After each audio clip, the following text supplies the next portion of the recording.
Recuerdo aquella tarde del 23 de diciembre con tanta claridad como si hubiera sido ayer. El cielo sobre Aurora tenía un gris opaco, y la nieve caía suavemente, como fragmentos dispersos de recuerdos rotos.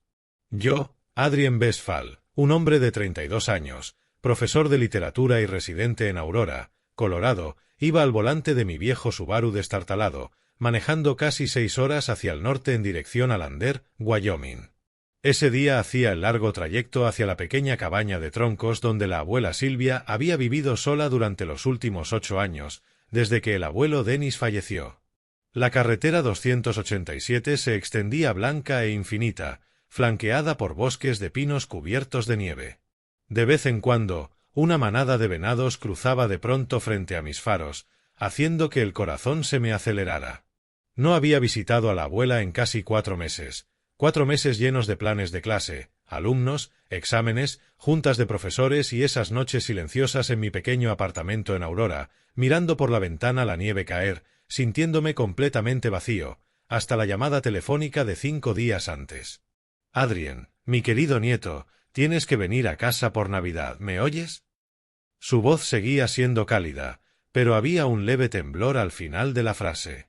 Esta Navidad tengo un regalo especial que quiero darle a toda la familia. Todos deben estar aquí. Nadie puede faltar. ¿Entiendes? El corazón me latía con fuerza mientras escuchaba. No era por el regalo. Yo solo quería abrazarla, oler el aroma a leña encendida en la chimenea, el olor a pey de manzana horneado, el olor de mi infancia. La abuela Silvia era la única persona en el mundo que todavía me hacía sentir que tenía un hogar de verdad. El coche subía más alto por las montañas. El aire helado se colaba por las rendijas de las ventanas. Reproduje en volumen bajo Have Yourself a Merry Little Christmas, en la voz de Judy Garland, para que no ahogara los latidos frenéticos de mi corazón. Cuanto más me acercaba a Lander, más me sentía como el niño emocionado de 10 años que alguna vez fui. Y entonces apareció la cabaña. Era exactamente como la recordaba, una casita de troncos de 2 pisos, con un techo de tejas rojas cubierto por una fina capa de escarcha brillante y la chimenea soltando delicados hilos de humo blanco contra el cielo gris. El pequeño árbol de Navidad en el porche estaba decorado por la abuela con adornos de madera hechos a mano y luces cálidas y doradas. Desde lejos, parecía una cajita de fósforos resplandeciente en medio de un invierno solitario. Aparqué el coche con el corazón desbocado. La puerta principal estaba entreabierta, dejando escapar una luz dorada.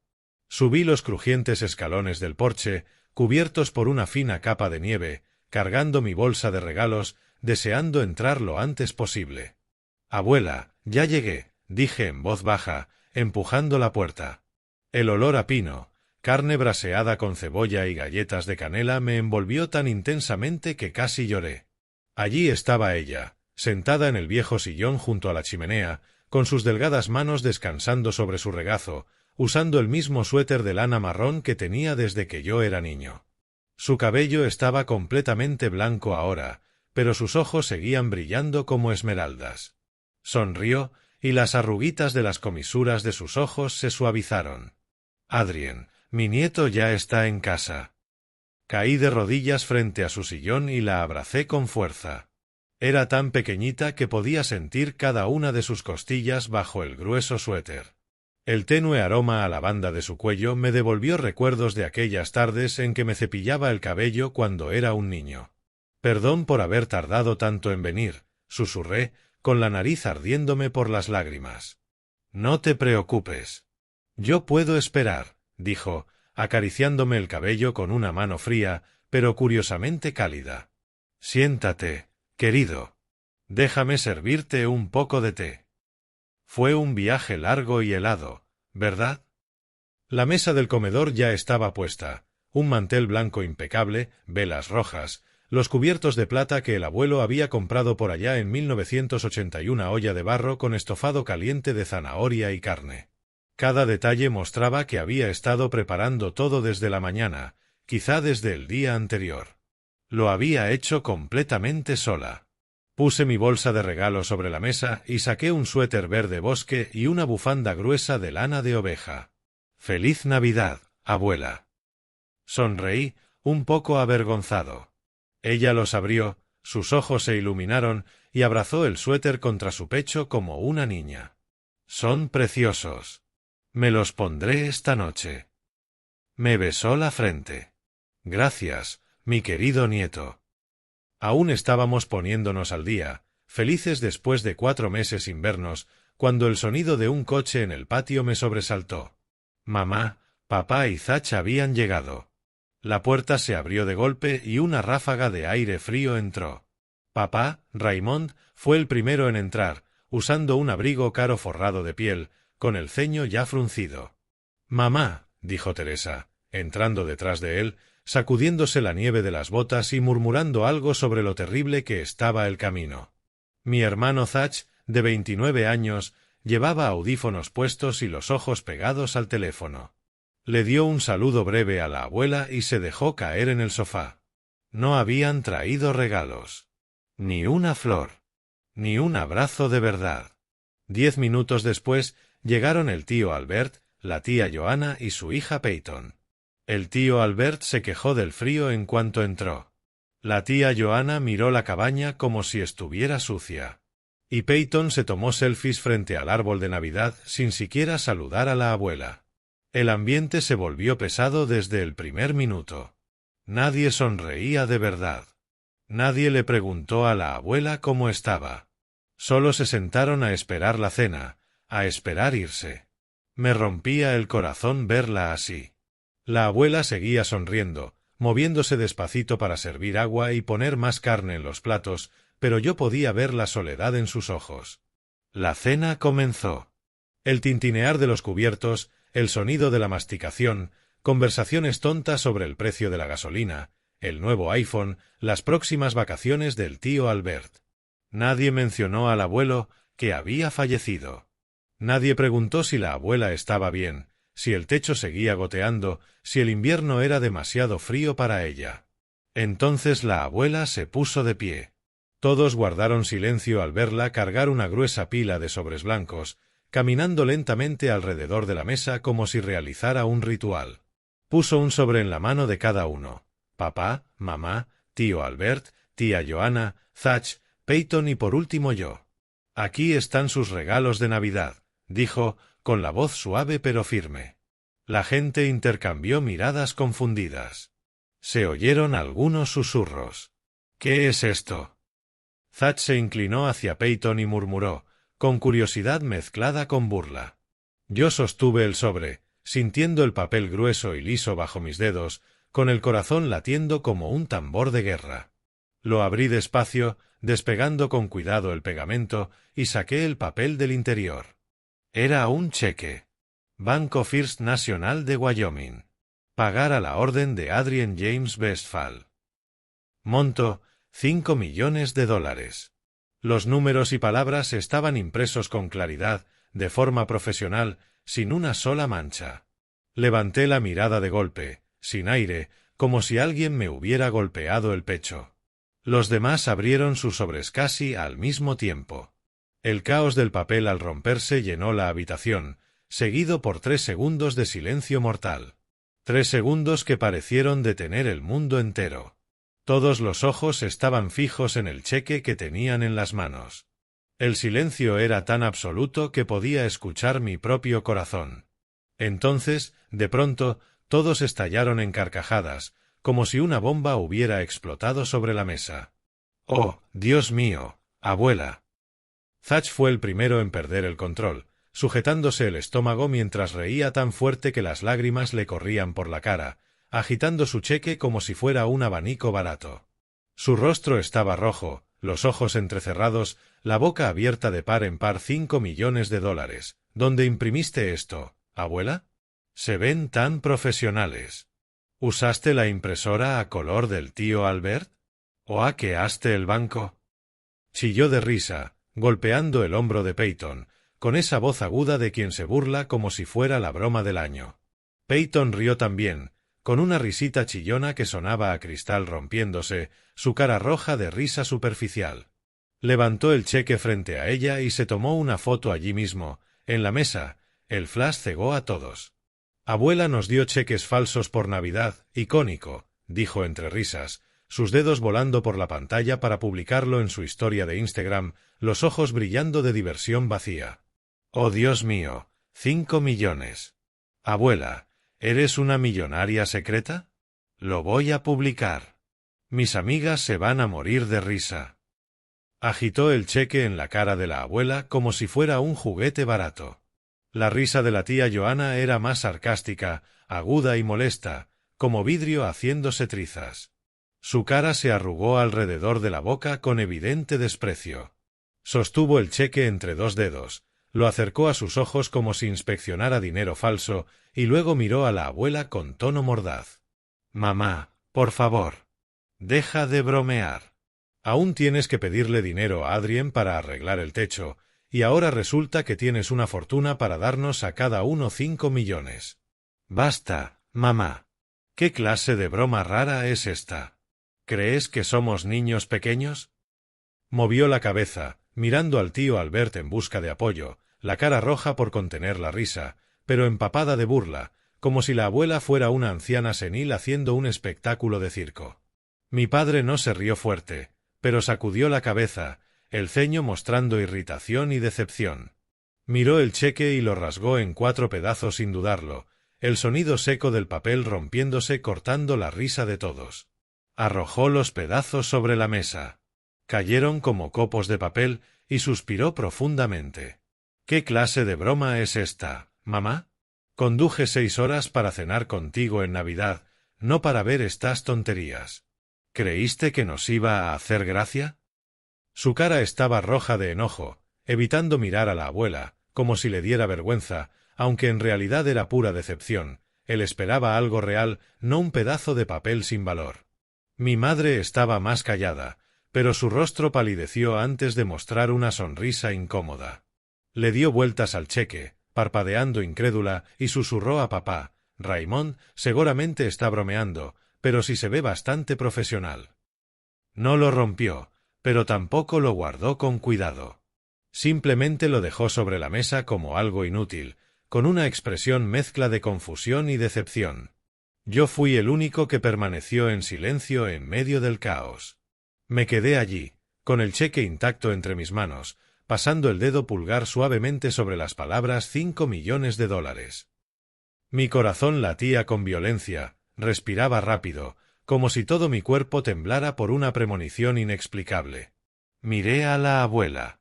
Ella seguía de pie, las manos fuertemente entrelazadas sobre el estómago, la espalda ligeramente inclinada por la edad, pero con los ojos brillando intensos al mirarme directamente. No sonreía. No ofrecía explicaciones. No había ni un rastro de broma en su mirada, solo una seriedad escalofriante y una tristeza profunda que jamás le había visto, como si mirara a través de mí y hacia un futuro caótico que estaba a punto de desatarse. La cena terminó entre risas burlonas y pedacitos de cheques esparcidos en el suelo de madera como confeti de una mala broma. Uno a uno, todos se marcharon apurados, como si la cabaña se hubiera vuelto de repente demasiado pequeña, demasiado fría, demasiado humilde para ellos. Yo me quedé allí, aún sosteniendo el cheque intacto, mirando cómo la abuela limpiaba la mesa en silencio. El viento aullaba en el patio nevado.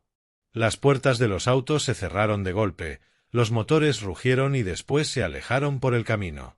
Solo quedamos los dos. Abuela, dije suavemente, con la voz quebrada. ¿Puedo quedarme unos días más? Me tomé una semana extra de descanso en el trabajo. Quiero estar contigo. Ella se detuvo, giró y me miró. Por primera vez en toda la noche, una luz real destelló en sus ojos viejos, como una llama que vuelve a encenderse. ¿De verdad, querido? Sonrió. Era la primera sonrisa genuina de toda la noche. Por supuesto que puedes quedarte. Esta casa, hace mucho que nadie se queda más allá de Navidad. Asentí, sintiendo un peso levantarse de mi pecho.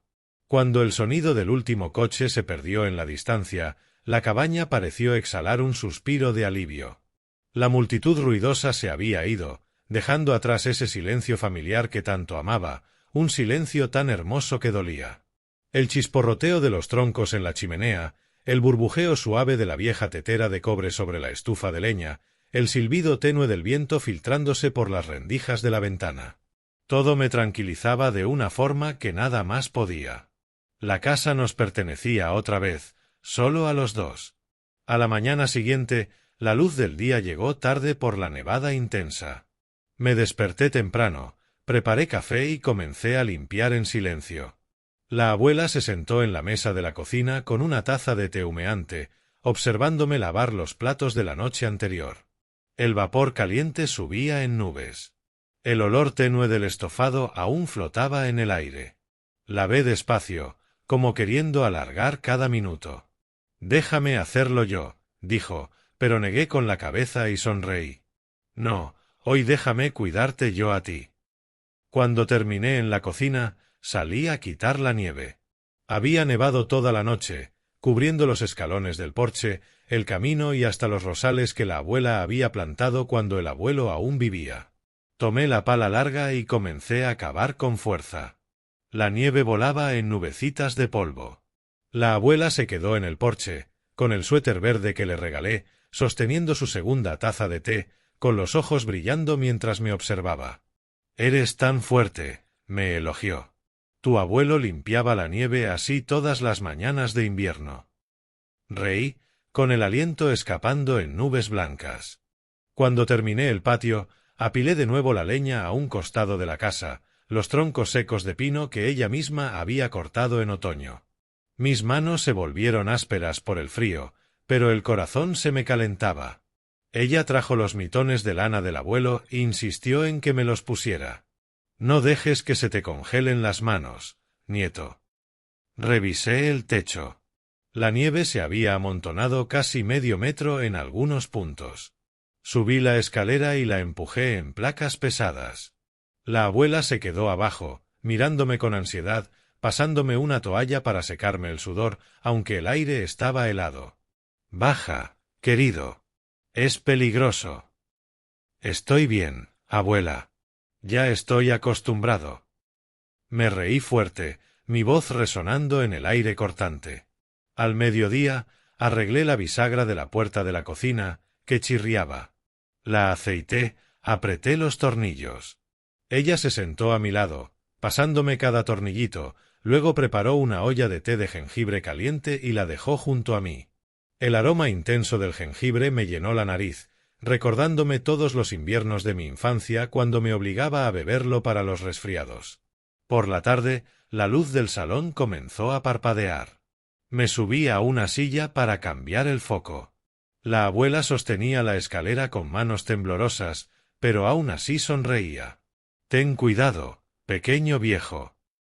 Esa noche, la tubería del fregadero se congeló. Tomé su vieja secadora de cabello, me senté en el suelo y calenté la tubería de cobre con aire caliente. Ella se sentó a mi lado y me presionó en la mano una rebanada de pey de manzana todavía tibia. «Cómete esto. Mantén caliente la panza». Cada instante pasaba lento, extrañamente pacífico. La cabaña parecía abrir los brazos y envolvernos a los dos dentro. Ya no había risas burlonas, ni miradas de juicio. Solo el resplandor de la chimenea y un amor que no necesitaba palabras. Las noches eran las más hermosas. Acercábamos nuestras dos butacas al fuego. La abuela tostaba pan en un tenedor largo de hierro, lo untaba con mantequilla derretida y miel silvestre. Yo preparaba sopa de verduras del huerto, zanahorias, papas y cebollas que había guardado en el sótano desde el otoño. Algunas noches horneaba pey de manzana. El aroma de canela y manzana llenaba la casa, dulce hasta romperte el corazón. Cenábamos en la pequeña mesa de madera junto a la chimenea. No hacía falta un candelabro, solo la luz danzante del fuego. Entonces comenzaba a contar historias. Cuando eras pequeño, corrías por este patio como una ardillita. Una vez caíste de cara en la nieve y lloraste, tuve que salir corriendo, levantarte, limpiarte la nariz y yo no podía dejar de reír. Me reía a carcajadas. Recuerdo que fingía que era astronauta y usaba un sartén como casco. Ella soltó su risa ronquita, con los ojos brillantes. Y luego tu abuelo te llevó a pescar al lago viejo. Volvieron empapados, pero orgullosos, sosteniendo la perca más pequeña del mundo, presumiéndola a todo el vecindario. El abuelo dijo: «Este niño va a hacer cosas grandes. Marca mis palabras». Me quedé callado, con la garganta apretada. El abuelo llevaba 8 años muerto, pero cada vez que ella hablaba de él, volvía a cobrar vida entre esas paredes. Lo que más recuerdo es pararme en el porche cada invierno y escuchar el sonido de un auto, dijo con voz muy suave, temblando como si pudiera desvanecerse en el viento frío. A veces era solo un vecino, pero igual salía a mirar. Conozco tan bien el sonido de tu motor, desde lejos sé cuando eres tú quien viene a casa. Puso su mano delgada y tibia sobre mi hombro. Ese simple toque bastó para que el corazón me doliera. Ahora que estás aquí, esta casa se siente cálida otra vez. A veces se quedaba mirando las llamas, con la mirada perdida, como si tocara recuerdos que yo nunca podría alcanzar. Sabía que pensaba en algo profundo, pero solo me daba un suave apretón en el hombro y se quedaba callada. Sin explicación, sin quejas, solo un susurro tan suave como brasas encendidas. Tenerte aquí me hace tan feliz. Noté cuánto más débil estaba. La última vez que la visité, aún podía subir la escalera para recoger manzanas. Ahora caminaba despacio. Necesitaba apoyarse en la pared para ir de la cocina a la sala. Sus ojos bondadosos a veces se nublaban de cansancio. Ella tosió una vez, larga y profundamente. Cuando le pregunté, preocupado, ella no le dio importancia con un gesto de la mano. Solo es la edad, una tos de invierno, cariño. Yo estaba aún más agradecido de haberme quedado. Agradecido por cada minuto. En esos días, casi me olvidé del cheque de $5 millones que seguía guardado en mi cartera. Solo era papel. Ella era el verdadero oro, el diamante, lo era todo. El último día llegó demasiado rápido. El martes por la mañana, la nieve había parado y el cielo tenía un azul tan claro que parecía irreal. Hice mi maleta con el corazón pesado. La abuela llevaba despierta desde el amanecer, preparando un enorme paquete de verduras del invernadero, zanahorias rojas brillantes, papas redondas, algunas cebollas y un manojo de hierbas secas. Llévate esto a la ciudad y come bien. Las cultivé limpias, sin químicos. La abracé largo rato en el porche. Se veía tan pequeña con el suéter verde y la bufanda gruesa que yo mismo le había regalado. El viento de la montaña agitaba su cabello plateado. Le besé la frente. El aroma familiar de lavanda me humedeció los ojos. Volveré pronto, abuela. Lo prometo. El próximo mes. Ella asintió, con los ojos rojos pero aún sonriendo. Sí, te esperaré. Me subí al coche y bajé la ventana para saludarla con la mano. Ella se quedó allí, una figurita diminuta recortada contra el bosque blanco interminable, su bufanda ondeando como el ala de una mariposa. Arranqué, mirándola a través del retrovisor hasta que desapareció. No sabía que esa sería la última vez que la vería allí de pie. No sabía que aquellos días tranquilos habían sido los últimos antes de que todo mi mundo se viniera abajo. Regresé a Aurora tarde por la tarde. La ciudad seguía igual. Copos cayendo, calles saturadas, bocinas sonando. Abrí la puerta de mi departamento en el tercer piso, lancé la maleta al rincón y me dejé caer en el sofá. Estaba exhausto, pero aún llevaba en el corazón el olor cálido de los troncos de pino y del pey de manzana de mi abuela. Le mandé un mensaje: «Ya llegué, abuela. Te extraño muchísimo». Sin doble palomita. Probablemente había dejado el teléfono en la cocina otra vez. Los días siguientes pasaron como una ráfaga de viento. Me sumergí en el trabajo para no pensar demasiado. Hasta que llegó el miércoles por la tarde. Abrí la maleta para sacar ropa sucia, saqué suéteres y calcetines, y allí, en el fondo, estaba el sobre blanco, la esquina un poco doblada por los días que llevaba aplastado. Lo tomé y solté una risita en la sala oscura. $5 millones. De verdad parecía profesional. El sello del banco, la firma temblorosa pero clara de mi abuela. Me senté en el piso y empecé a girar el cheque bajo la luz de la lámpara. De pronto recordé la mirada que ella tenía en Navidad. ¿Por qué no intentarlo? ¿Qué puedo perder?, murmuré. A la mañana siguiente conduje hasta la sucursal del Chase cerca de la escuela. Hice fila como siempre, el cheque dentro del sobre, riéndome por dentro. La cajera va a enloquecer cuando vea esto. Cuando llegó mi turno, una cajera muy joven llamada Mía, según su gafete, me saludó con una sonrisa profesional. «Hola, señor, ¿en qué puedo ayudarle hoy?» Empujé el sobre por la ranura. «Me gustaría depositar esto». Ella lo abrió, lo miró por encima y enseguida levantó la cabeza, mirándome con los ojos muy abiertos. Volvió a mirar el cheque, esta vez durante mucho más tiempo. Empecé a sentirme avergonzado, la cara me ardía. «¿Podría esperar un momento, señor?» Se levantó y desapareció dentro. 15 minutos después, un hombre de mediana edad, con traje gris y lentes de montura dorada, salió sosteniendo mi cheque como si fuera una granada activa. «Señor Westphal». Sonrió, pero sus ojos seguían serios. «Soy Brian, el gerente de la sucursal. ¿Podría acompañarme a mi oficina, por favor?» Tragué saliva y lo seguí, con una mala sensación arrastrándose en mi pecho. En la sala privada, colocó el cheque sobre el escritorio y deslizó hacia mí un recibo. «Este cheque parece ser válido. Proviene de una cuenta del First National Bank of Wyoming. La firma coincide. Los números de ruta son correctos. Retendremos el cheque para realizar una verificación adicional. Para una cantidad de este tamaño, el proceso toma de 2 a 5 días hábiles. Si todo está en orden, los fondos se depositarán en su cuenta esta semana». Asenté como muñeco de resorte, la garganta seca. «Sí, gracias». Al salir del banco, todavía no podía creer lo que acababa de escuchar. $5 millones. Las manos me temblaban en el volante durante todo el camino de regreso. Tuve que orillarme una vez antes de confiar en mí mismo para seguir conduciendo. 2 días después, un viernes, estaba en la sala de maestros calificando exámenes mientras mis compañeros conversaban y reían alrededor. Mi teléfono vibró. Miré la pantalla.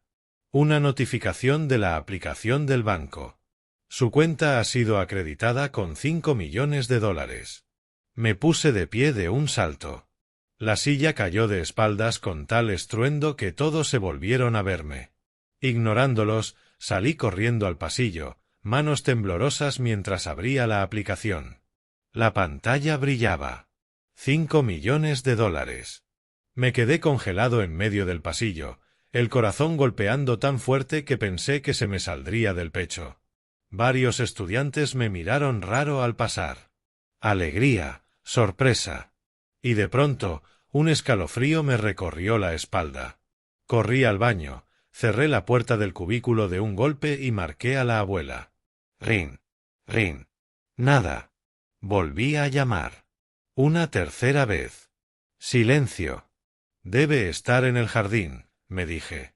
O durmiendo la siesta. O dejó el teléfono adentro. Cálmate. Respiré hondo y llamé a mis padres. Hola, soy yo. ¿Qué quieres?, respondió mi papá con sequedad. Deposité el cheque de la abuela. Es real, mamá, papá. $5 millones. Ya está en mi cuenta. Un segundo de silencio. Luego mi papá soltó una carcajada. Una risa burlona, despectiva. Deja de inventar, Adrien.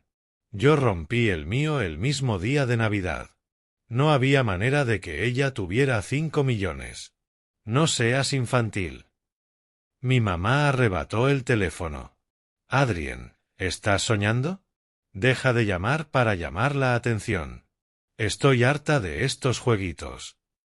Tragué saliva y marqué a Zack. ¿Qué onda, bro? Sonaba medio dormido. Zack, el cheque que nos dio la abuela en Navidad, ¿todavía lo tienes? ¿Ese papelito? Lo tiré por ahí.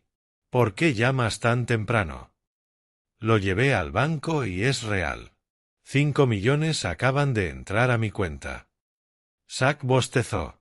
Sí, ajá, qué chistoso. No me molestes. Me voy a dormir. Clic. No me rendí. Llamé al tío Albert. Se echó a reír en la línea. Un cuento de hadas navideño, chico. No me hagas reír. La tía Johanna fue más dura.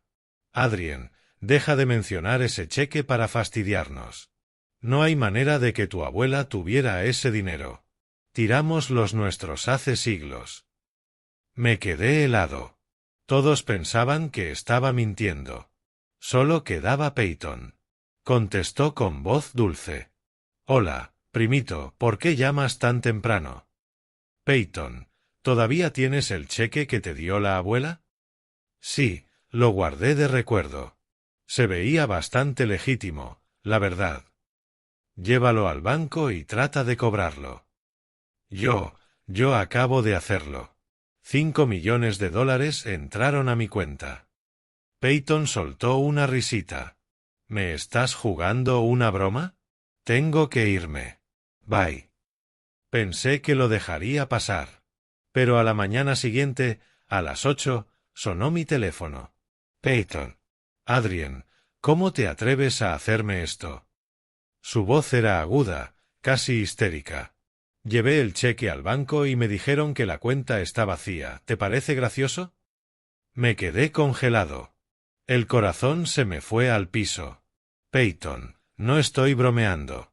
Yo recibí el dinero de verdad. Te puedo mandar una captura, no me mientas. Te odio. Colgó. Me dejé caer en el suelo de la cocina, las manos temblando sin control. ¿Qué demonios estaba pasando? Yo había recibido el dinero hacía 2 días. ¿Cómo podía estar vacía la cuenta de pronto? Llamé a la abuela otra vez. Nada. 10ª vez. 20ª vez. Nada. Un frío helado me recorrió el cuello y la espalda. Miré el reloj. 9:12 de la mañana. Ella siempre estaba despierta desde las 6 para encender la chimenea. ¿Por qué no contestaba desde hacía días? Metí algunas mudas de ropa en una mochila, tomé mi cartera y las llaves del coche y salí corriendo del departamento sin siquiera cerrar la puerta. En la autopista 287 empezó a caer nieve en copos grandes y pesados que golpeaban el parabrisas como manos invisibles tratando de detenerme. Conduje más rápido de lo normal, los nudillos blancos sobre el volante, la radio apagada, solo el golpeteo frenético de mi corazón llenando el silencio. Esas 6 horas se sintieron como una vida entera. Llamé a la abuela una y otra vez. Nada. Llamé al viejo Jim, el vecino que solía partirle la leña. Nada. Una angustia aplastante me oprimía el pecho. Recé para que solo estuviera dormida profundamente, o un poco enferma, o que su teléfono se hubiera apagado. Pero en el fondo, yo ya sabía que algo estaba terriblemente, irrevocablemente mal. Cuando por fin entré al camino de tierra cubierto de nieve que llevaba a la cabaña, ya había anochecido. Los faros iluminaban el bosque de pinos y el suelo blanco cegador. La cabaña apareció silenciosa, abandonada, como una pintura olvidada. No salía humo de la chimenea. No había luz cálida en el porche. Solo oscuridad y un frío mortal. Frené de golpe, salí casi resbalando y corrí hasta las escaleras, patinando sobre el hielo. Las llaves cayeron al suelo. Tuve que arrodillarme para recogerlas, las manos temblando. La puerta estaba sin seguro. La empujé. Una ráfaga de aire helado entró conmigo. La cabaña estaba congelada, como si la chimenea llevara días apagada. «Abuela».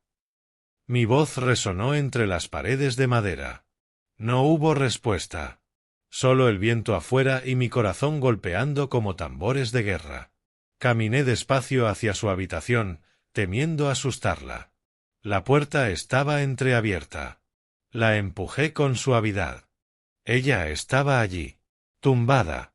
La cobija hasta el pecho, las manos cruzadas sobre el estómago, el rostro sereno como si estuviera sumida en el sueño más dulce. El cabello plateado extendido sobre la almohada, los labios curvados en una leve sonrisa, como si soñara algo hermoso. El alivio me inundó. Estuve a punto de llorar. Solo estaba dormida. Debía de estar muy cansada. «Abuela», susurré, acercándome, tirando un poco de la cobija para cubrirla mejor. Su mano quedó expuesta. La toqué para arroparla y me quedé inmóvil. Fría. Helada. No el frío del invierno. El frío de alguien que ya no está. Con las piernas temblando, toqué su mejilla. También fría. Puse mi mano en su pecho. No subía ni bajaba. Acercé mi oído a su corazón. Nada. En un solo segundo, mi mundo entero colapsó. «Abuela, abuela, no. Por favor, no», grité, la voz quebrada, sacudiéndola, abrazándola, besándole la frente, las lágrimas cayendo sobre su piel, pero ella siguió inmóvil, tranquila, como si hubiera estado esperando que yo regresara para poder despedirse. No recuerdo haber marcado al 911. Solo recuerdo estar sentado junto a la cama, sujetando su mano, llorando hasta quedarme sin voz. Los paramédicos llegaron, 2 hombres con chamarras reflectantes, rostros serios. Revisaron su pulso, alumbraron sus ojos, y luego uno me puso la mano en el hombro. «Lo siento mucho. Probablemente lleva fallecida desde hace 3 o 4 días». 3 o 4 días. Desde la mañana en que me fui. Había estado aquí, sola, en esta casa helada, esperándome. Y yo nunca lo supe. Me derrumbé en el suelo, la abracé por última vez y lloré hasta no tener lágrimas. Más tarde, cuando se la llevaron, la cabaña quedó aterradoramente vacía. Me senté en el piso de la sala, entumecido, y entonces vi un sobre blanco colocado con cuidado en la mesa del comedor, justo donde ella solía sentarse a servirme té cada mañana. Afuera, con su letra temblorosa pero familiar, para Adrien. Lo tomé. Las manos pesaban como plomo. Dentro, había una carta larga escrita en el papel rayado que siempre usaba, con letra lenta pero clara. La leí, cada palabra apretando mi corazón hasta dejarme sin aliento. «Mi querido Adrien, para cuando leas esto, habré ido a reunirme con tu abuelo. No llores demasiado, mi niño. He vivido una vida plena y estoy en paz. Los 5 millones de dólares que recibiste son todo lo que tu abuelo y yo ahorramos e invertimos durante toda nuestra vida. Las noches que él pasó estudiando acciones. Los inviernos en los que remendé ropa en lugar de comprarla. Los viajes que nunca hicimos para dejar algo para nuestros hijos y nietos. Esta última Navidad lo hice adrede. Quería poner a prueba el corazón de todos. Sabía que no me quedaba mucho tiempo, y necesitaba ver quién aún recordaba a la familia, quién aún me apreciaba de verdad. Escribí un cheque para cada uno, pero la cuenta tenía exactamente 5 millones, suficientes para que solo uno pudiera cobrarse. Quien lo hiciera primero se quedaría con todo. Quien fuera después, solo escucharía fondos insuficientes. Y yo creí que tú serías el primero en intentarlo. No te reíste. No lo rompiste. No lo tiraste.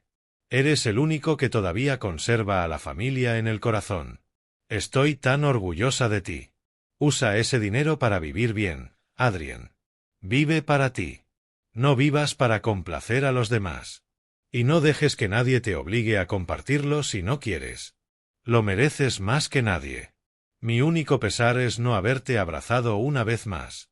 Pero siempre estaré aquí, en esta cabaña, en el olor del pey de manzana, en el crujido de la chimenea, en el viento de las montañas de Wyoming. Te amo con toda mi alma, para siempre. Tu abuela, Silvia. Doblé la carta, la presioné contra mi pecho y lloré como un niño. La cabaña se sentía cálida y al mismo tiempo insoportablemente fría. Cálida porque ella seguía allí, en cada ladrillo, cada tronco. Fría porque se había ido de verdad. Me quedé allí mucho rato hasta que cayó la noche por completo.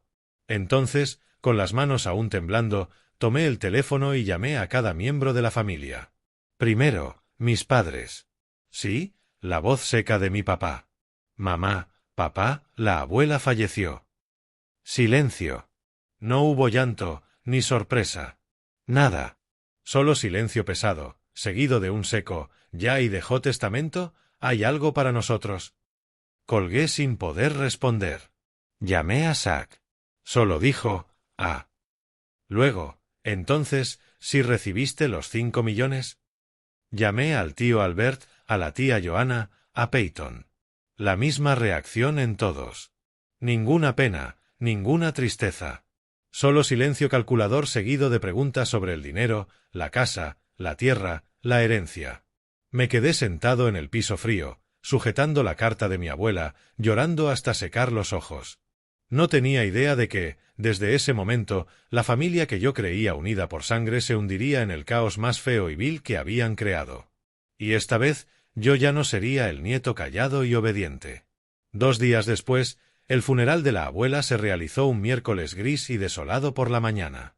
La nieve caía espesa, cubriendo el pequeño cementerio detrás de la iglesia luterana del centro de Lander con un blanco puro e intacto. Yo estaba de pie en la puerta de la iglesia desde temprano, usando el único traje negro que tenía, el cuello de la camisa rígido por el frío.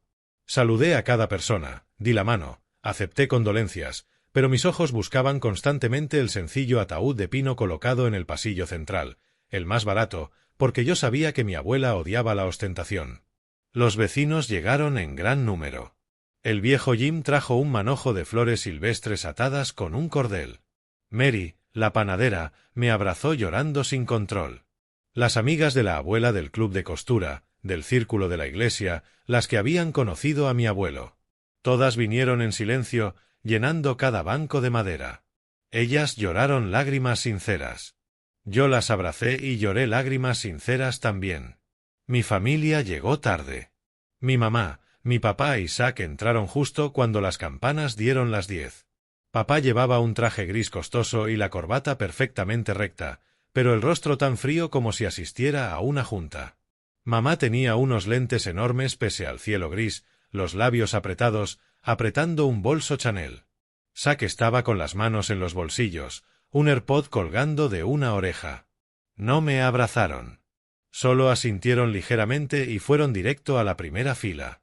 El tío Albert y la tía Johanna llegaron casi media hora tarde. Su camioneta negra brillosa frenó con estruendo afuera. El portazo retumbó por la calle vacía. La tía Johanna usaba un abrigo de mink y una bufanda de seda. Mientras se limpiaba la nieve del tacón, le susurró al tío Albert, bastante alto: «Me pregunto cuánto dejó mamá. Ojalá lo suficiente para cubrir mi tarjeta de crédito». Escuché cada palabra. Cerré los puños tan fuerte que mis uñas se clavaron en mis palmas hasta sangrar. Ese fue el momento en el que entendí. Para ellos, la abuela siempre había sido solo dinero con piernas. Comenzó el servicio. El pastor leyó la Biblia, su voz cálida elevándose sobre el golpeteo constante de la nieve en el techo. Luego fue mi turno de hablar. Caminé hacia el púlpito, las manos temblando alrededor del papel arrugado que había apretado demasiado. Mi abuela fue la mujer más extraordinaria que he conocido. La voz se me quebró. Me enseñó lo que significa el amor incondicional. Lo que es vivir con bondad incluso cuando la vida es dura. En sus últimos días tuve la suerte de estar con ella, de encenderle el fuego, de escuchar sus historias, de verla sonreír. Ese fue el regalo más grande de mi vida. Hablé del suéter que le tejí, de nuestras cenas sencillas de sopa de verduras y pan tostado, de ese último abrazo en el porche. Las lágrimas cayeron sobre la madera del púlpito. Abajo, muchos se secaban los ojos. Pero en la banca familiar, Zack estaba revisando el teléfono a escondidas. El tío Albert le susurraba algo a mi papá, intercambiando miradas cargadas de significado. Agaché la cabeza, incapaz de seguir. Después del entierro, mientras bajaban el ataúd entre la nieve arremolinada, los asistentes se fueron dispersando en silencio. Solo mi familia fue llamada a permanecer en el pequeño salón de madera detrás de la iglesia, una habitación que olía a pino y a café aguado. El abogado Howard Grant ya esperaba allí. De unos 60 años, cabello totalmente blanco, traje impecable, lentes de aro dorado. Hablaba despacio pero con firmeza. Puso su portafolio sobre la mesa, lo abrió y sacó una carpeta gruesa. De acuerdo con los deseos finales de Sylvia Westphal, procederé a leer su última voluntad y testamento. La habitación quedó en un silencio absoluto. Podía escuchar mi propio corazón. Cada par de ojos se afiló al instante, brillando como sabuesos que acaban de captar un rastro. El señor Grant carraspeó. Todos los bienes de Sylvia Westphal, que sumaban exactamente $5 millones estadounidenses, fueron transferidos por ella a una cuenta especial antes de Navidad. En la noche de Navidad, emitió un cheque de 5 millones para cada uno de sus hijos y nietos. Sin embargo, esa cuenta contenía exactamente 5 millones, lo que significa que solo el primer cheque presentado para su cobro recibiría el monto completo. Cualquier cheque posterior encontraría la cuenta vacía. Hizo una pausa, mirando a todos alrededor. Y según mi investigación, la primera persona que depositó su cheque fue el señor Adrien James Westphal. Por lo tanto, de acuerdo con los deseos explícitos de Sylvia, toda la herencia ahora pertenece a Adrien. 3 segundos de silencio mortal. Luego la sala estalló. No puede ser. ¿Qué? ¿Todos los 5 millones para él? Ese pequeño desgraciado la engañó. Esto es imposible. Mi padre se puso de pie de un salto, con el rostro carmesí. El tío Albert golpeó la mesa. Mi madre y la tía Johanna gritaron al unísono. Thad se quedó boquiabierto, luego me miró con los ojos encendidos. Peyton siseó: «Eres un tramposo», lo suficientemente alto para que todos escucharan. Se abalanzaron sobre mí como una jauría. «Hijo de... Tú lavaste el cerebro de mi madre», rugió mi padre, señalándome en la cara. «Entrega el dinero». «Eso le pertenece a toda la familia», gruñó el tío Albert. «Adrien, sé un buen chico y divídelo con tu tía y tu tío». «Mitad y mitad», graznó la tía Johanna, agarrándome la manga. «¿Acaso sabes cuánto dinero debo, pedazo de egoísta?», gritó Thatch. Me quedé en medio de ese círculo, con el corazón desbocado, pero ya no temblaba. Los miré, mi propia sangre, y no sentí nada. Solo desconocidos. El señor Grant tocó la mesa con calma. «Por favor, todos. Este es el deseo claro, legal y notariado de Sylvia. Nadie puede impugnarlo». Nadie escuchó. Siguieron gritando, apuntando, acusándome de engañar a una anciana, manipularla, fingir ser el nieto ejemplar solo para robarlo todo. Los miré una vez más. Y hablé en voz baja, pero lo bastante clara para que la sala entera enmudeciera por un segundo. «He recibido los 5 millones de la abuela y voy a quedármelos. No les daré ni un centavo».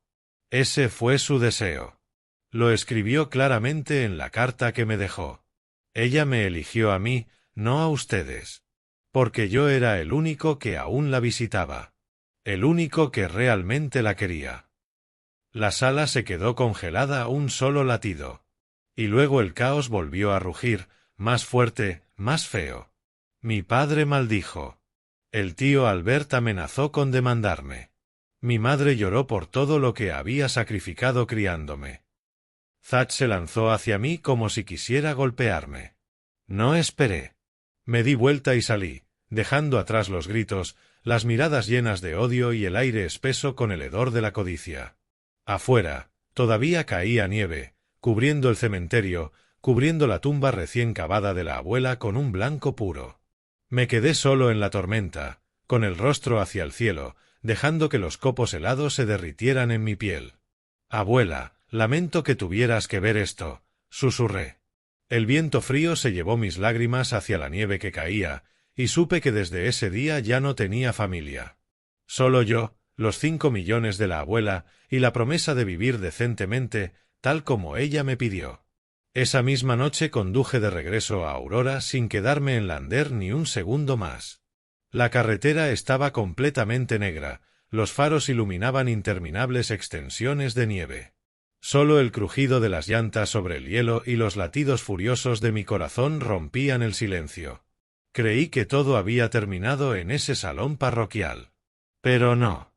Eso era apenas el principio. 3 días después, La historia Adrien Westphal roba 5 millones de su propia abuela se había propagado como un virus por las redes familiares y más allá. Comenzó con Zach, mi propio hermano. Publicó un estado. Algunas personas fingen ser el nieto maravilloso que visita a la abuela todo el tiempo, pero a sus espaldas manipulan a una anciana frágil para quedarse con toda la herencia. Un nieto codicioso destrozó a nuestra familia. Luego vino mi madre, con un largo llanto falso. Te di la vida, te crié, ¿y así me pagas? Muere tu abuela y te quedas cada centavo, viviendo la vida de lujo tú solo. El cielo ve todo, hijo. La tía Joana inundó sus historias con fotos viejas de la abuela y frases como: «Abuela, ¿puedes ver esto? El nieto favorito que más amabas acaba de dejarnos a todos sin nada». El tío Albert escribió una publicación pública etiquetando a toda la familia extendida. Mi madre fue manipulada por un nieto que la obligó a firmar papeles antes de morir. Ahora se ha quedado con los 5 millones y no dará ni un centavo. ¿Dónde está la justicia? Y mi padre, el hombre que alguna vez me enseñó que la familia es primero, publicó un vídeo desde su coche, con la cara roja de furia. Jamás pensé que el hijo que crié se convertiría en un ladrón a plena luz del día. Se aprovechó de una anciana débil, la engañó para transferirle todo. Mi madre tenía Alzheimer severo y él lo ocultó, la obligó a firmar. Ahora ella ha muerto y él huyó con el dinero. Voy a demandarlo hasta el final. Ese vídeo se compartió más de 300 veces en una sola noche. Me senté en mi departamento oscuro desplazando la pantalla, con las manos temblando sin control. Los comentarios eran cuchilladas: falso buen chico. Se le nota la codicia en la cara.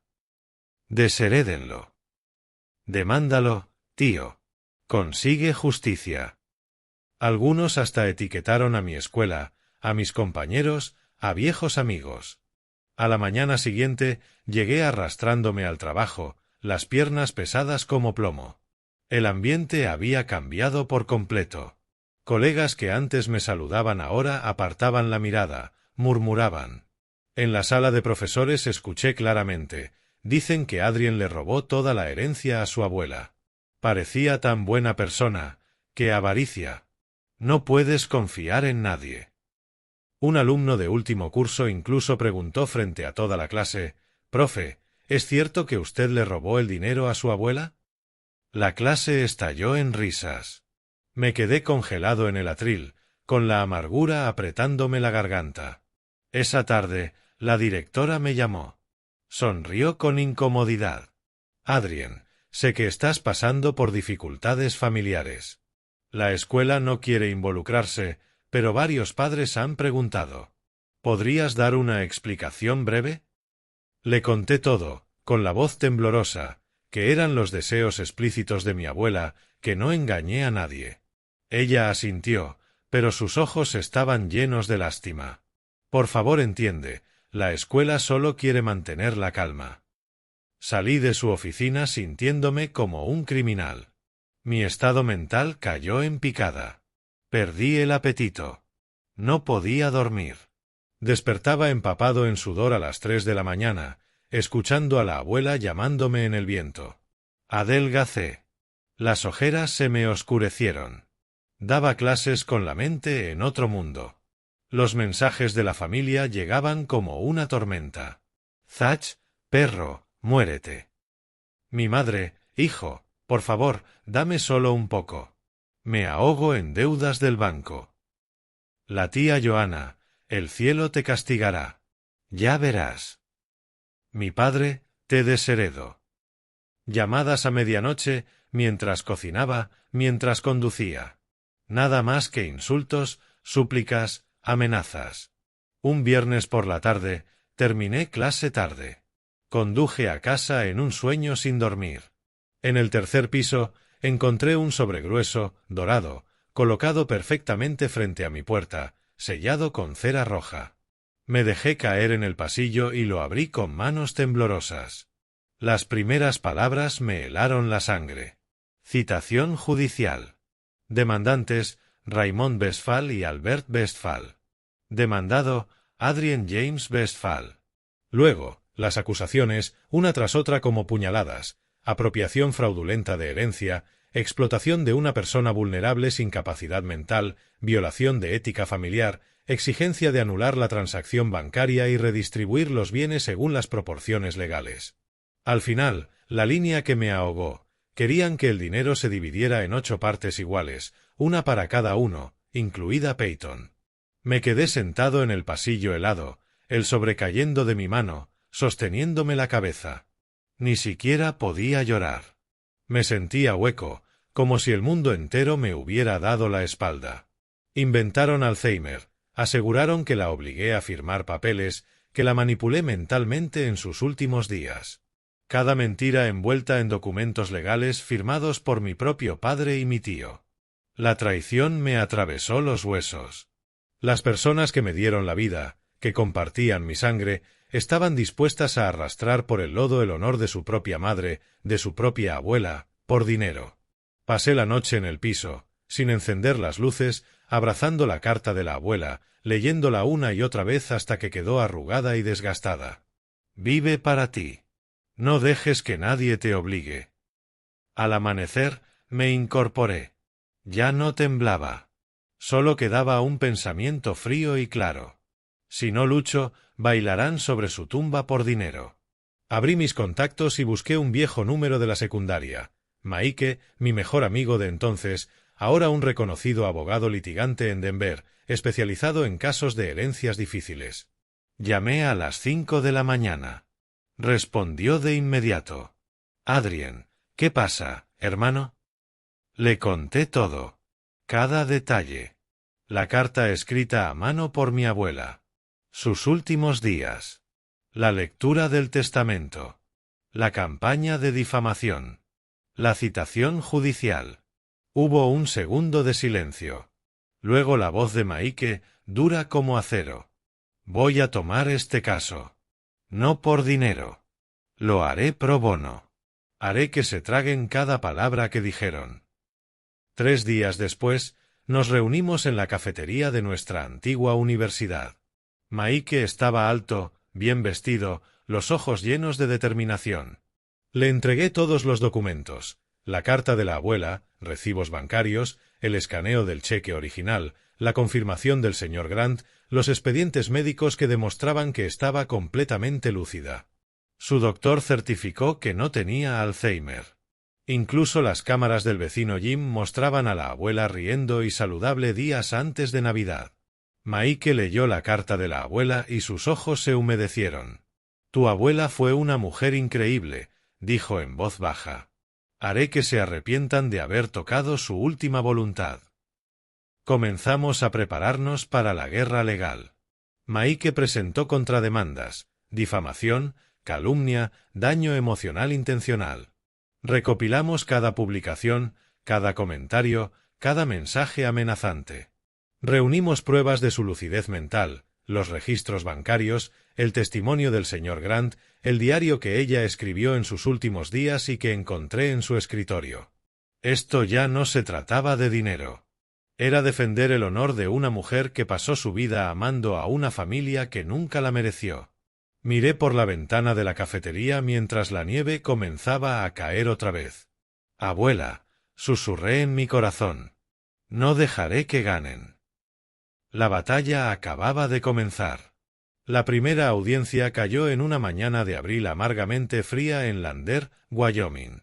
El tribunal del condado de Fremont era un edificio antiguo de ladrillo rojo con un techo aún cubierto de nieve a medio derretir. Los medios locales no sabían que el caso existía. No había reporteros ni cámaras. Aún así, la galería pública estaba llena. Mi familia había arrastrado parientes lejanos, viejos vecinos, incluso conocidos de Facebook, solo para ver el espectáculo. Se amontonaron detrás de la mesa de los demandantes, murmurando en voz alta, los ojos brillando como si esperaran el final de temporada de una telenovela. Yo me senté del lado del demandado junto a Maike. Él llevaba un traje azul marino, la corbata perfectamente recta, el rostro calmado e implacable. Yo llevaba el mismo traje negro del funeral de la abuela, las manos aferradas al borde del banco de madera hasta que los nudillos se me pusieron blancos. Del lado de los demandantes, mi padre estaba al centro, frunciendo el ceño. A su derecha, el tío Albert, despeinado, 2 botones de la camisa desabrochados, los ojos rojos por falta de sueño. A su izquierda, mi madre, con enormes gafas de sol en interiores y un pañuelo como si fuese a desmayarse. Thatch estaba a su lado, con los auriculares colgando, fulminándome con odio puro. La tía Joanna y Peyton se sentaban detrás, susurrando sin parar. Entró la jueza.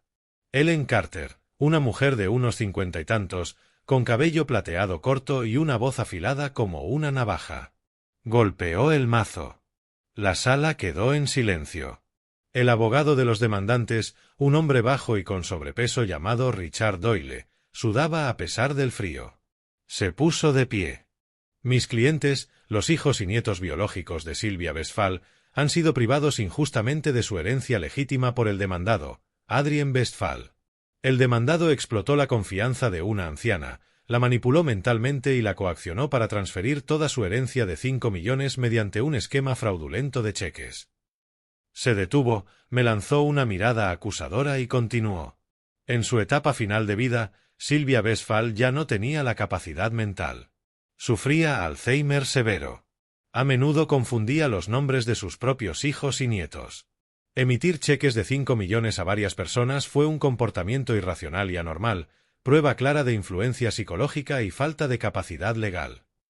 Presentó su evidencia. Unas pocas fotos de la abuela luciendo delgada el año anterior. Algunos mensajes viejos del grupo familiar. La declaración jurada de mi padre de que a veces ella se olvidaba de cosas. Una vez me llamó Dennis, el nombre de mi padre fallecido, dijo él. Maike no se movió. No tomó notas. Solo me dio un leve asentimiento. Déjalos cavar su propia tumba. Luego llegó su turno. Se levantó con la calma de un felino a punto de atacar. Su señoría, con su permiso, presentaré ahora pruebas de que cada una de las acusaciones de los demandantes es fabricada, difamatoria y un insulto grave a la fallecida. Colocó una carpeta gruesa sobre la mesa. Primero, la carta escrita a mano por la abuela para mí, con su caligrafía temblorosa pero clara. Cuando leyó la frase, «Eres el único que aún recuerda la familia», la sala quedó en silencio total. Mi madre bajó la mirada. Thatch se mordió el labio.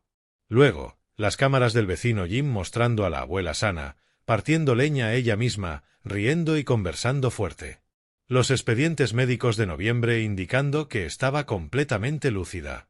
La declaración jurada del abogado Howard Grant, afirmando que ella visitó su oficina 3 veces antes de Navidad, sola, y firmó cada documento por voluntad propia. Y finalmente, los registros bancarios. La cuenta contenía exactamente 5 millones, y yo fui la única persona que depositó un cheque antes de que los fondos se agotaran. Maike cerró con una frase que heló a toda la sala. Los demandantes no han presentado ni una sola prueba concreta de que el demandado coaccionara o manipulara a Sylvia Westphal. Por el contrario, tenemos pruebas irrefutables de que, durante los 8 años que Sylvia vivió sola, ninguno de los demandantes la visitó más de 2 veces al año, envió apoyo económico o siquiera llamó para preguntar por su salud. La única persona que condujo 6 horas regularmente para reparar su techo, partir leña, cocinarle y acompañarla en sus últimos días fue el demandado, Adrien James Westphal. La jueza Carter hojeó los documentos. Habiendo revisado toda la evidencia y el testimonio, este tribunal concluye que las últimas voluntades de Sylvia Westphal fueron realizadas en pleno uso de sus facultades mentales y son totalmente válidas y vinculantes. La transacción bancaria fue legal. No existe evidencia creíble de coerción o manipulación por parte del demandado. Hizo una pausa. Su voz cortó el aire. Por lo tanto, este tribunal determina: 1. Se desestima la demanda en su totalidad, con perjuicio. 2. Se reconoce a Adrien James Westphal como único heredero legítimo de los 5 millones. 3. Los demandantes deberán cubrir todos los costos judiciales y reembolsar parcialmente los honorarios legales del demandado. El mazo cayó. Un estallido que retumbó en toda la sala. El lado de los demandantes se paralizó. Mi padre se puso de pie de golpe, con la cara morada. «Tú, te vas a arrepentir». El tío Albert golpeó la mesa tan fuerte que Seguridad lo advirtió. Mi madre se tapó la cara llorando, aunque nadie creyó esas lágrimas. Thatch salió furioso. Yo permanecí sentado. No sonreí. No celebré. Solo sentí cansancio, amargura y un vacío extraño. Mike puso una mano en mi hombro. Se acabó, hermano. Tu abuela está sonriendo ahora mismo. Asentí, aunque las lágrimas siguieron cayendo. Salí del juzgado hacia el atardecer helado de Wyoming. El viento de la montaña aullaba, levantando los últimos copos tardíos de la temporada. Me quedé en lo alto de las escaleras, con el rostro hacia el cielo, dejando que el frío me golpeara. Había ganado el caso. Había conservado los 5 millones. Había defendido el honor de mi abuela. Pero también había perdido a mi familia para siempre. Y esta vez, ni siquiera dolía. Solo quedaba un hueco frío donde antes hubo amor por mis padres, mi hermano, mi tía y mi tío. Me subí al coche, encendí el motor y salí del andén sin mirar atrás. Frente a mí, la larga carretera blanca. Detrás, un pasado al que nunca volvería. Susurré al viento, abuela, gané. Ahora viviré decentemente, como me pediste. Y supe que, incluso habiendo ganado esta batalla, seguía siendo la persona más sola del mundo. Llegué a Aurora pasada la medianoche. Aparqué frente al edificio, apagué el motor y me quedé sentado mucho tiempo en la oscuridad. Mi teléfono vibraba. Felicitaciones de Mike, una factura del abogado Grant, algunos mensajes de números desconocidos que supuse eran parientes lejanos. Lo apagué, entré y me dejé caer en el sofá sin encender las luces.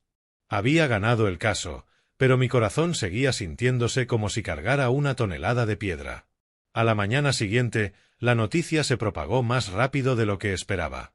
Un periódico local de Wyoming publicó una breve nota. La disputa por una herencia de 5 millones de dólares terminó al fin. El tribunal desestimó la demanda y confirmó el testamento de la difunta. No se mencionaron nombres, pero en redes sociales eso bastó para desatar un huracán. Todas las publicaciones antiguas de mis padres, de mis tíos Albert y Joanna, de Thatch y Peyton volvieron a circular, y esta vez la opinión pública dio un giro de 180 grados. Empezando por mis padres. Yo los había dejado de seguir en Facebook hacía mucho, pero Mike me envió capturas de pantalla de los nuevos comentarios. Parientes los criticaban abiertamente. Una tía escribió, ¿qué clase de padres demandan a su propio hijo por el dinero de la herencia de su madre? Grotesco ni siquiera comienza a describirlo. Antiguos vecinos de Wyoming, los mismos que jugaban cartas con la abuela, publicaron historias avergonzándose por ellos, llamándolos celosos de su propio hijo al punto de arrastrarlo a los tribunales. Y ahora que habían perdido, reinaba el silencio. Amigos de toda la vida empezaron a cortar contacto. Supe por un primo que papá había sido expulsado de su grupo semanal de golf porque nadie quería dramas familiares. Mamá quedó excluida de las reuniones de té de los sábados en la iglesia. La gente susurraba, Teresa, la que demandó a su propio hijo por el dinero de la abuela. ¡Qué mujer tan aterradora! Su trabajo también sufrió. Papá, gerente de logística, fue llamado por su jefe y advertido por las publicaciones incendiarias en redes sociales. Raymond, la compañía no quiere empleados envueltos en escándalos personales que dañen nuestra imagen. Lo reprendieron formalmente y sus compañeros comenzaron a evitarlo en la hora del almuerzo. Mamá, cajera de banco, recibió miradas de reojo de sus colegas. Una compañera cercana apenas le dirigió la palabra, murmurando que había escuchado que Teresa demandó a su propio hijo por 5 millones de dólares. ¡Terrible! La brecha entre mis padres y yo se volvió irreparable. Dejaron de llamarme, pero yo sabía que estaban furiosos y profundamente humillados. A través de mensajes dispersos supe que discutían sin parar. Mamá lloraba culpando a papá por impulsar la demanda. Papá rugía diciendo que era culpa de nuestro hijo codicioso. Vivían en tensión constante durante semanas. Sin dormir, papá bebiendo más de lo normal, mamá mirando por las ventanas en silencio.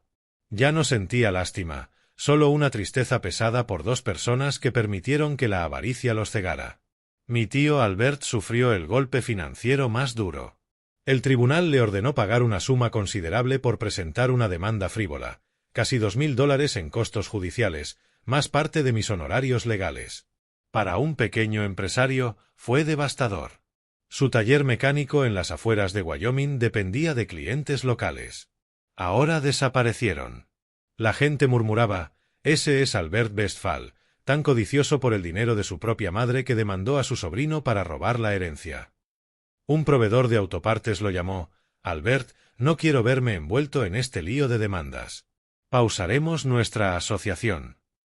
Perdió 3 contratos importantes en la primera semana después del fallo. Sus finanzas colapsaron rápido. Tuvo que vender su vieja camioneta para cubrir deudas bancarias y el taller quedó desierto, salvo por unos pocos clientes fieles por pura lástima. Lo imaginé sentado solo en el garaje oscuro, con una cerveza en la mano, el rostro demacrado por la preocupación.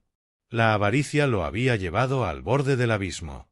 Mi tía Joanna sufrió el golpe social más duro, aquello que más valoraba.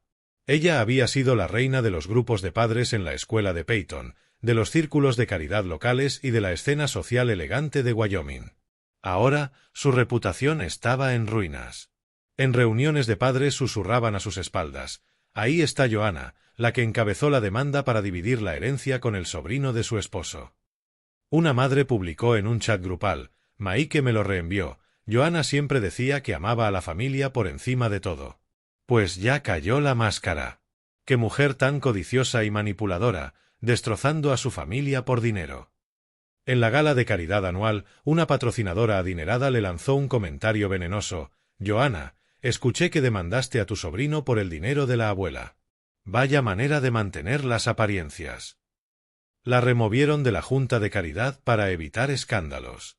Las invitaciones desaparecieron. Los vecinos dejaron de saludarla. Se retiró, publicó mucho menos, pero yo sabía que estaba sufriendo. Para ella, la reputación valía más que cualquier suma. Thach, mi hermano, sufrió el golpe más brutal a su vida personal. Un vídeo en el que apareció borracho después del juicio, gritando, mi hermano es un perro que robó todo el dinero de la abuela, fue grabado a escondidas y se difundió entre sus conocidos. Sus amigos de la universidad, su grupo de parranda, los chicos del gimnasio, todos lo vieron. Se alejaron. Qué tipo tan mezquino y egoísta, demandar a su propio hermano por una herencia.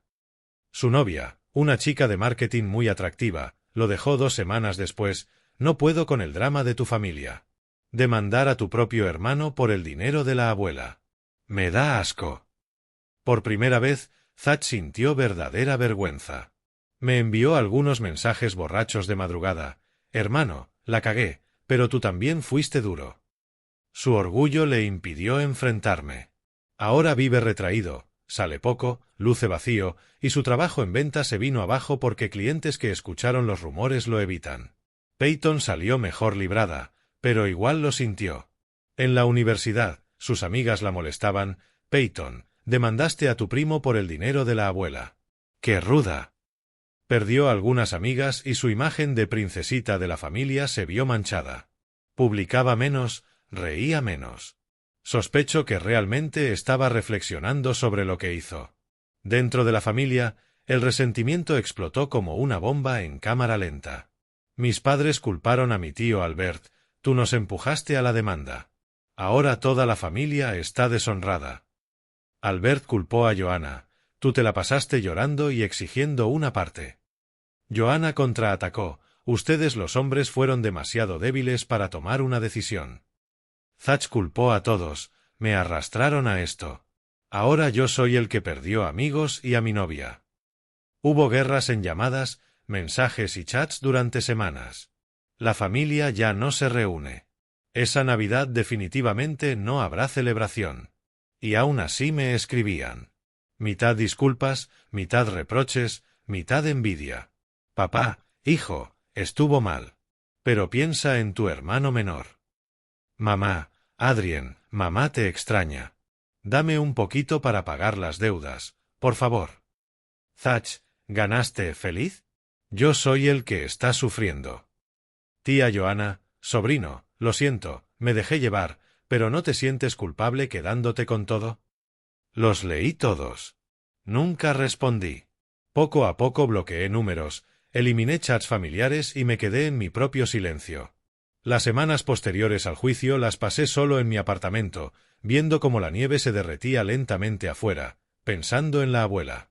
Ellos, las personas que solían ser mi familia, estaban pagando el precio de su codicia. No me regocijaba. Solo sentía una tristeza tranquila. Pero sabía que esa era la lección que la abuela quería dejarme. El amor real nunca tiene que ver con dinero. Entonces comencé a pensar en irme. Dejar todo atrás. Pasé toda esa semana sentado en mi pequeño apartamento de Aurora, mirando la nieve derretirse en riachuelos bajo el techo del edificio de enfrente. Cada mañana despertaba, preparaba un café negro fuerte y me sentaba en la mesa de la cocina a releer la carta de la abuela, su letra temblorosa aún cálida. Los mensajes seguían llegando incluso con casi todos bloqueados. De números desconocidos, voces mezclando disculpas y culpas. Adrien, hijo, estuvimos mal, pero debes pensar en tu familia. O de Thatch, ¿no te da culpa quedarte con todo el dinero? Perdí a todos mis amigos por esto. Los leía. Luego los borraba. Sin odio. El odio se había ido. Solo estaba agotado. Para sanar, debía cortar el cordón por completo. No por venganza, sino para protegerme de ese ciclo sin fin de acusaciones, reproches, súplicas y sarcasmo. Actué. Bloqueé a todos. Mamá, papá, tío Albert, tía Johanna, Thatch, Peyton. Eliminé los chats familiares, dejé de seguirlos en redes y cambié mi número. Se sintió como cortar una soga del cuello. No más llamadas nocturnas. No más publicaciones tóxicas. No más súplicas falsas. Solo silencio. Silencio real. Por primera vez en meses. El trabajo en la escuela se había vuelto asfixiante. Colegas susurraban a mis espaldas. Escuché que la demanda de Adrien terminó. Ganó, pero su familia quedó destruida. Y ya no había simpatía en sus miradas, solo curiosidad y sospecha. Los estudiantes, inocentes pero curiosos, preguntaban, «Profe, ¿es cierto que ahora es millonario? 5 millones». La clase estallaba en risas y yo sonreía por compromiso. Cosas de familia, chicos. Vamos a la lección. Pero sabía que ya no pertenecía allí. Cada clase era un acto, la pasión se había ido. Decidí renunciar. Entregué mi carta a la directora por razones personales. Lo entiendo, Adrien. La escuela te va a extrañar. No dije a nadie a dónde iba. Empaqué mis cosas. Ese apartamento, su viejo sofá, la mesa de madera, los estantes llenos de clásicos, ahora era una prisión. Metí todo en unas cuantas cajas. Ropa, libros, unas pocas fotos con la abuela. Nada más. No quería cargar con el pasado. Vendí mi Subaru viejo y compré una camioneta pequeña para mudarme. Nadie sabía a dónde iba. No dejé notas ni hice llamadas de despedida. Simplemente cerré la puerta por última vez y me fui. Los 5 millones de dólares seguían casi intactos en mi cuenta. Solo había usado una parte pequeña para gastos legales y para vivir. Sin autos de lujo, sin vacaciones europeas, sin apuestas financieras.